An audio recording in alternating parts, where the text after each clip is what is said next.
सदी के महानायक अमिताभ बच्चन जो आज किसी परिचय के मोहताज नहीं है।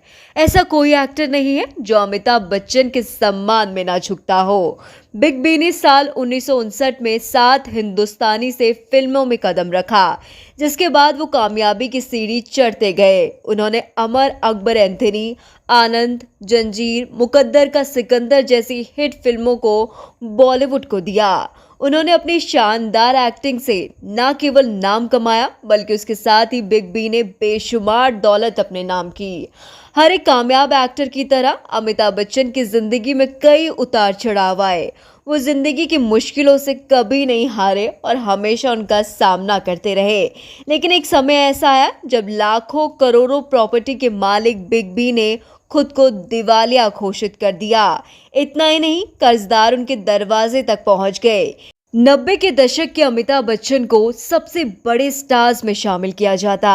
उस समय उनका करियर पीक पर था, इसलिए बिग बी ने अपना एक प्रोडक्शन हाउस खोलने का सोचा, जिसका नाम उन्होंने ABCL रखा। लेकिन कहा यह जाता है कि इस प्रोडक्शन हाउस ने अमिताभ बच्चन को मुश्किल में डाल दिया। उन्हें भारी नुकसान झेलना पड़ा।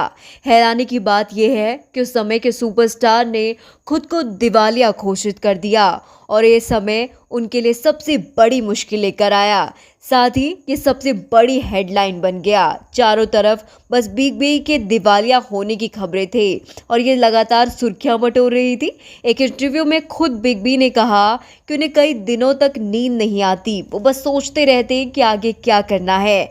ऐसे में इस मुश्किल समय में अमिताभ बच्चन का हाथ डायरेक्टर यश चोपड़ा ने थामा।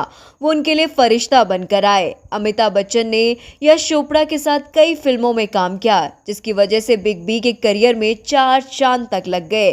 कहा यह भी जाता है कि फिल्मी करियर में सिलसिले के बाद दोनों ने एक साथ काम नहीं किया। लेकिन जब अमिताभ बच्चन कर्ज में डूब गए तो उन्होंने फिर यश चोपड़ा की याद की और अमिताभ बच्चन यश चोपड़ा के पास चले गए, उन्हें एक फिल्म की मांग की। अमिताभ बच्चन ने एक इंटरव्यू के दौरान कहा कि मैंने सोचा मेरा अगला कदम क्या होना चाहिए। फिर मैंने सोचा मैं एक एक्टर हूँ तो जाओ एक्टिंग करो। ये सब सोचने के बाद मैं यश चोपड़ा के पास गया, उनसे कहा मैं ज़रूरतमंद हूँ, मुझे काम दीजिए।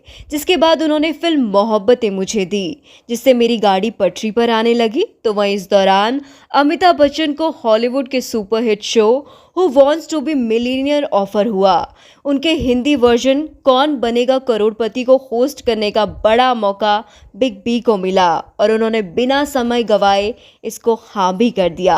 कहा जाता है बिग बी एक शो के 15 करोड़ रुपए वसूलते हैं। यकीनन अमिताभ बच्चन को सदी का महानायक ऐसे ही नहीं कहा जाता, उन्होंने ये साबित करके भी दिखाया है।